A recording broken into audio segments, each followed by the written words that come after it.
Assalamualaikum dan salam sejahtera saya ucapkan kepada Prof. Mat Dr. Rosini binti Din. Kami daripada kumpulan 5 memilih tajuk Hukum Nun Sakinah dan Tanwin bagi tugasan kurikulum dan inovasi pendidikan.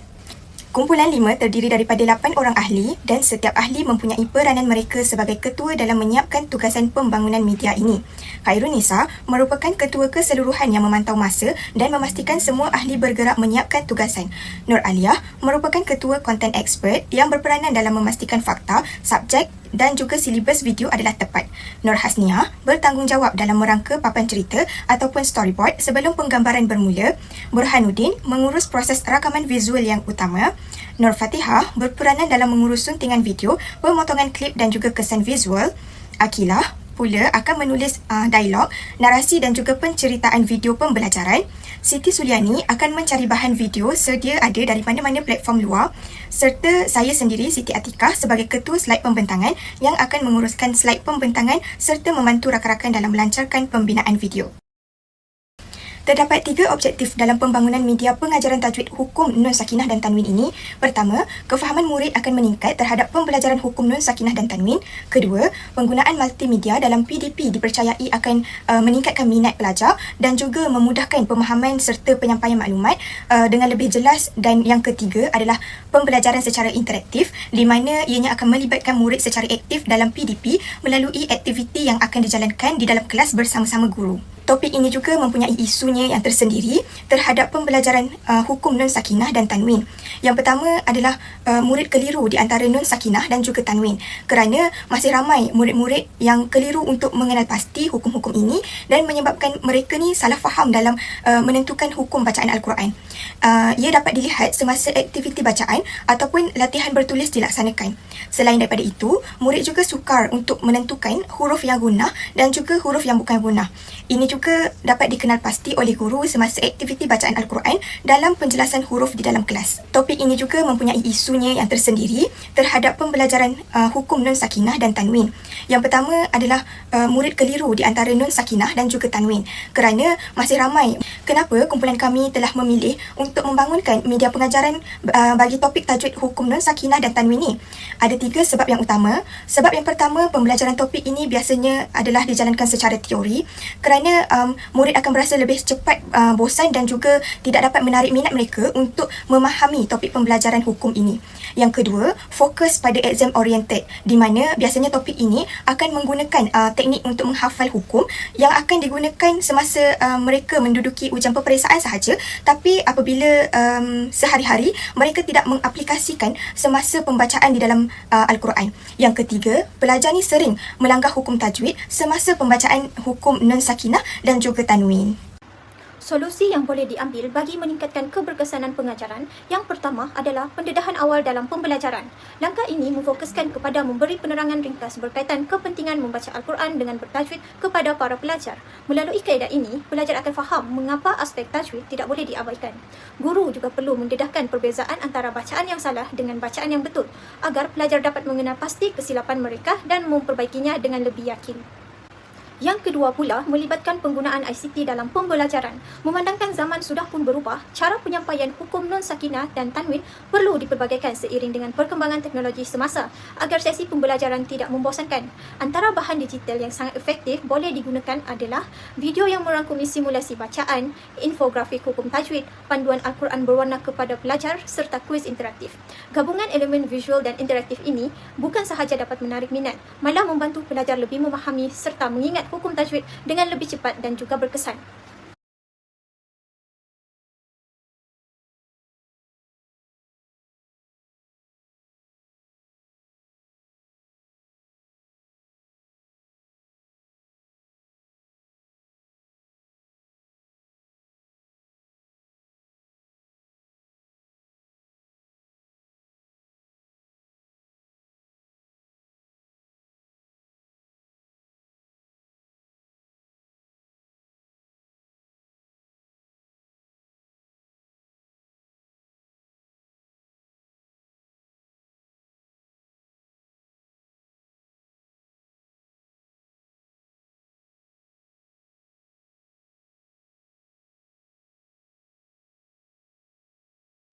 Bagi menjayakan kajian ini, kami menggunakan 4 platform utama, iaitu yang pertama adalah YouTube. Platform ini digunakan untuk mencari informasi digital seperti video-video rujukan, contoh simulasi bacaan Al-Quran serta panduan pengajaran bertajwid yang sedia ada untuk dijadikan panduan. Yang kedua pula ialah perisian Google. Keperluan ini sangat penting bagi memudahkan kami untuk mencari maklumat bertulis tentang artikel ilmiah, data-data sokongan serta bahan rujukan teori bagi memperkukuhkan lagi asas kajian ini.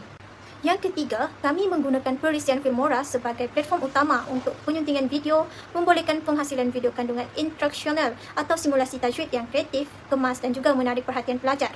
Akhir sekali adalah penyediaan kuis interaktif.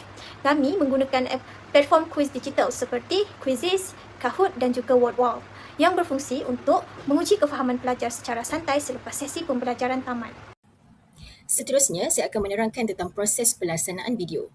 Pada peringkat awal, kumpulan kami memilih tajuk Tajwid Hukum Nun Sakinah dan Tanwin sebagai fokus projek video, inovasi pendidikan. Seterusnya, objektif projek ditetapkan dan perbincangan dijalankan bagi mengenal pasti isu, punca serta cadangan penyelesaian berkaitan pembelajaran tajwid. Ahli kumpulan turut mengumpul bahan rujukan, menyediakan skrip dan storyboard sebagai panduan penghasilan video. Hasilnya kami berjaya menghasilkan video proposal berdurasi 10 minit 36 saat berserta storyboard dan menghantarnya kepada pensyarah untuk semakan awal. Pada peringkat pertengahan, kumpulan kami meneliti maklum balas pensyarah terhadap video proposal dan melakukan beberapa penambahbaikan. Kandungan berkaitan isu, punca dan penyelesaian diperkemas supaya lebih jelas dan tersusun. Selain itu, elemen multimedia seperti animasi, grafik, infografik serta simulasi bacaan yang betul dan salah turut ditambah bagi menjadikan video lebih menarik dan interaktif. Hasilnya, kualiti kandungan, audio dan visual berjaya dipertingkatkan serta lebih berkesan dalam membantu pelajar memahami hukum Nun Sakinah dan Tanwin.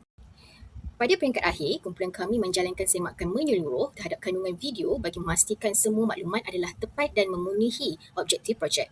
Penambahbaikan akhir dilakukan pada grafik, animasi, audio dan susunan kandungan supaya video lebih kemas dan profesional. Selain itu, kesimpulan turut ditambah bagi memperkukuhkan penyampaian mesej. Setelah proses penyuntingan selesai, video akhir disemak oleh semua ahli kumpulan sebelum dihantar kepada pensyarah. Hasilnya, video berjaya disiapkan dengan lebih tersusun, berkualiti dan mencapai objektif. Melalui tugasan ini, kami dapat mempelajari kepentingan kerjasama dan komunikasi yang baik dalam kerja berkumpulan. Pembahagian tugas yang teratur membantu kami menyiapkan tugasan dengan lebih berkesan. Walaupun kami menghadapi cabaran dari segi pengurusan masa, kami berjaya mengatasi melalui perbincangan dan kerjasama antara ahli kumpulan. Selain itu, tugasan ini turut menambah pengetahuan serta pemahaman kami terhadap topik yang dikaji. Kami juga belajar bahawa toleransi, tanggungjawab dan komitmen amat penting untuk memastikan setiap tugasan dapat diselesaikan dengan baik. Secara keseluruhannya, pengalaman ini memberi banyak manfaat dan pengajaran kepada kami.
وقد كان فريق منهم فمن يعمل مثقال ذرة إلا من بعد ما جاءتهم البينة كنتم خير أمة. Ramai pelajar yang masih lemah dalam penguasaan tajwid, terutamanya hukum nun sakinah dan tanwin.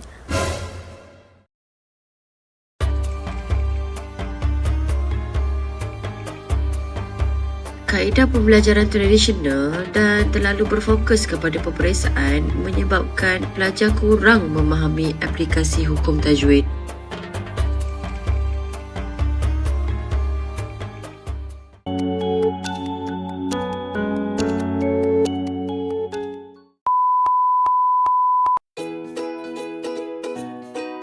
Tajwid ialah ilmu untuk membaca Al-Quran dengan betul.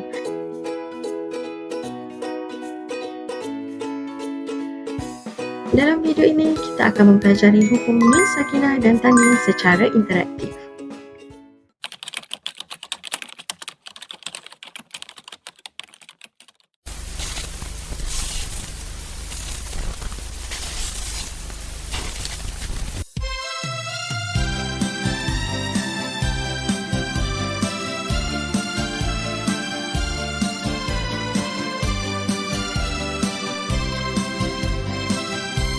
Hukum nun sakinah dan tanwin ada 5, 5, 5. Buat piramid bahagi 5. Yang pertama hukumnya iqlab.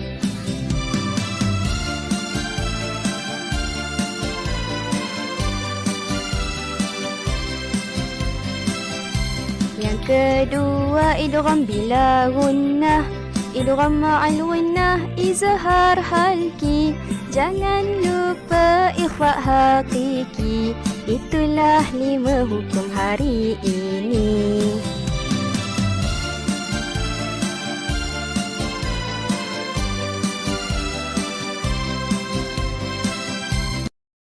Tak dapat tangkap? Tak apa, kita ulang sekali lagi.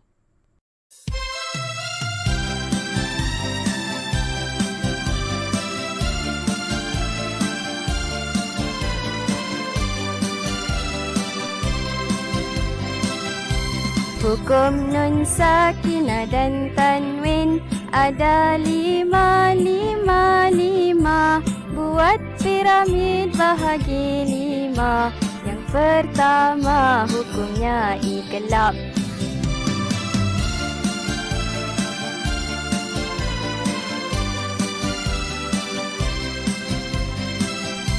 Yang kedua idgham bila gunnah. Idgham ma'al gunnah izhar halki. Jangan lupa ikhfa hakiki. Itulah 5 hukum hari ini.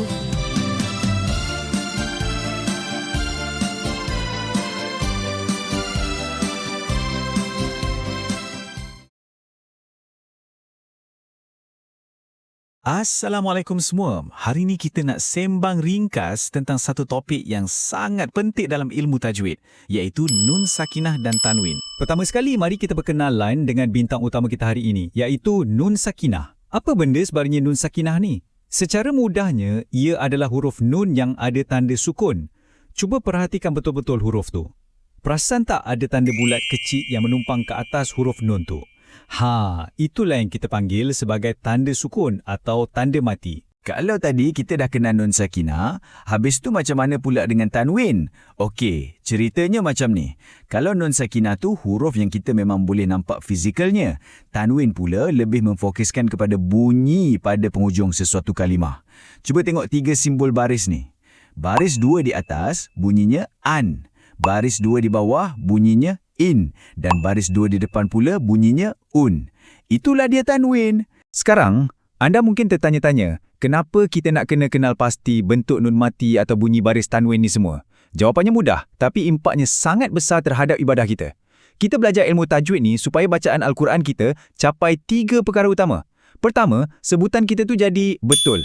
Kedua, bacaan kita jadi jelas. Dan yang ketiga, ini yang paling penting, bacaan kita terpelihara daripada sebarang kesalahan yang mungkin boleh mengubah makna ayat tersebut.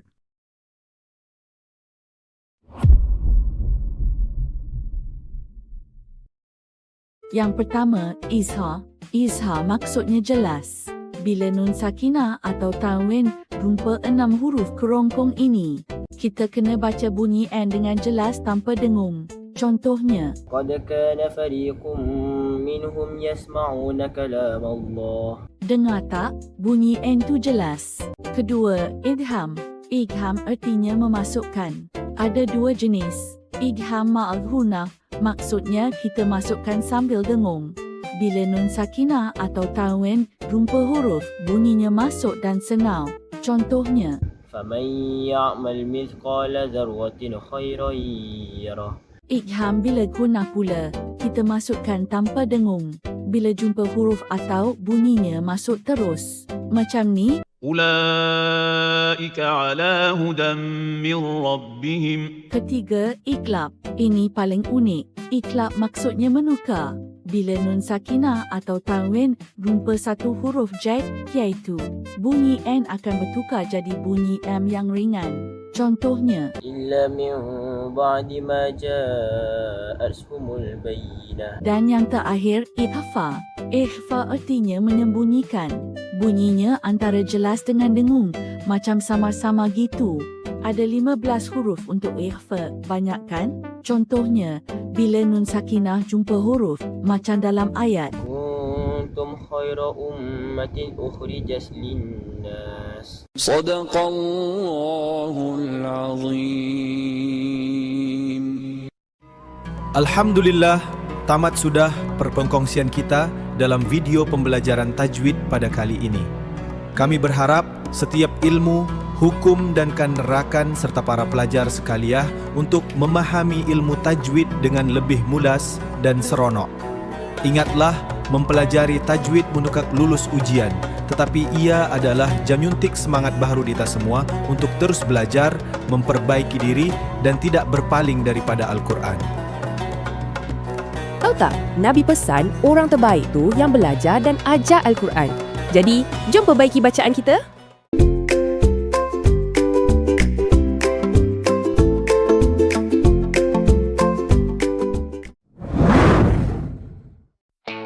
Penggunaan ICT dalam pembelajaran membantu pelajar memahami tajwid secara lebih menarik dan interaktif.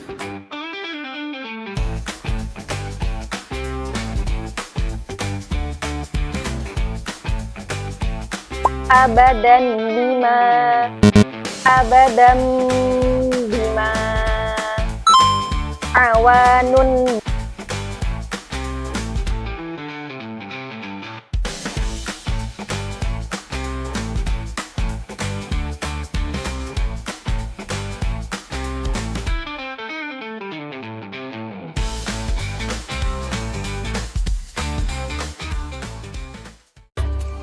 Hasilnya, pelajar lebih faham, yakin dan seronok mempelajari tajwid. Sekarang, jom kita uji kefahaman anda.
Pembelajaran tajwid menjadi lebih mudah melalui penggunaan multimedia interaktif.